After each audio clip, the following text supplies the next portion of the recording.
राधे राधे दोस्तों, आज मैं आपको सुनाने जा रही हूँ सोमवार की व्रत कथा। देवों के देव महादेव बहुत ही भोले माने जाते हैं, इसलिए उनका नाम भोलेनाथ भी है। पौराणिक मान्यता भगवान शंकर को प्रसन्न करने के लिए किसी भी तरह के खास विशेष पूजन की आवश्यकता नहीं होती, क्योंकि कहा जाता है कि वह तो भोले हैं और भक्त की मन की कई क्षणिक मात्र की भक्ति से ही वह प्रसन्न हो जाते हैं। अगर आप भी शिव की भक्ति और कृपा पाने के लिए सावन के सोमवार का व्रत करते हैं तो इस कथा से भोलेनाथ को प्रसन्न कर सकते हैं। तो आइए कथा शुरू करते हैं। एक बार किसी एक नगर में एक साहूकार था। उसके घर में धन की कोई कमी नहीं थी, लेकिन कोई संतान न होने के कारण वह बहुत दुखी था। संतान प्राप्ति के लिए वह हर सोमवार को व्रत रखता था और पूरी श्रद्धा के साथ शिव मंदिर जाकर भगवान शिव और माता पार्वती की पूजा करता था। उसकी भक्ति देखकर एक दिन माँ पार्वती प्रसन्न हुई और भगवान शिव से साहूकार की मनोकामना पूर्ण करने का निवेदन किया। पार्वती जी के आग्रह पर भगवान शिव ने कहा, हे पार्वती, इस संसार में हर प्राणी को उसके कर्मों का फल मिलता है और जिसके भाग्य में जो होता है उसे भोगना ही पड़ता है। लेकिन पार्वती जी ने साहूकार की भक्ति देखकर उसकी मनोकामना पूर्ण करने की इच्छा व्यक्त की। माता पार्वती के आग्रह पर शिवजी ने साहूकार को पुत्र प्राप्ति का वरदान तो दे दिया, लेकिन उन्होंने बताया कि यह बालक 12 वर्ष तक ही जीवित रहेगा।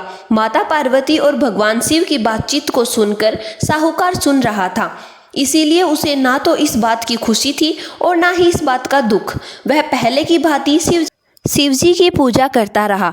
कुछ समय के बाद साहूकार की पत्नी ने एक पुत्र को जन्म दिया।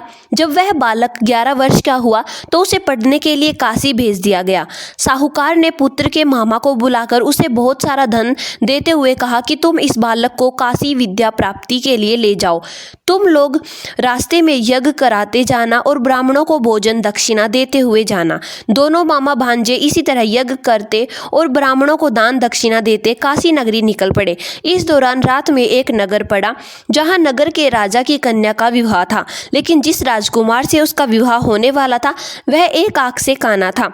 राजकुमार के पिता ने पुत्र के काना होने की बात को छिपाने के लिए सोचा, क्यों ना उसने साहूकार के पुत्र को दूल्हा बनाकर राजकुमारी से विवाह कर दूं। विवाह के बाद इसको धन देकर विदा कर दूंगा और राजकुमारी को अपने नगर ले जाऊंगा। लड़के को दूल्हे के वस्त्र पहनाकर राजकुमारी से विवाह करा दिया गया।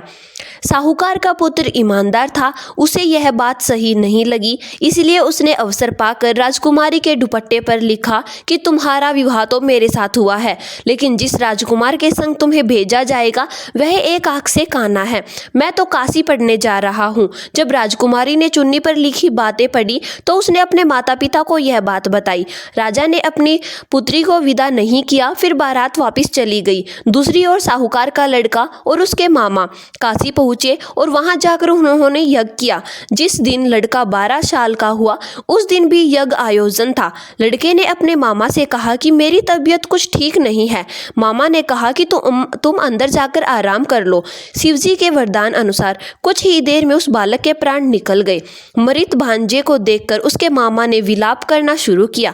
संयोगवश उसी समय शिवजी और माता पार्वती उधर से जा रहे थे।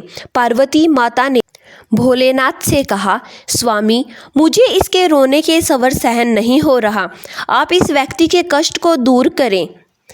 जब शिवजी मृत बालक के समीप गए तो वह बोले कि यह उसी साहूकार का पुत्र है जिसे मैंने 12 वर्ष की आयु का वरदान दिया था।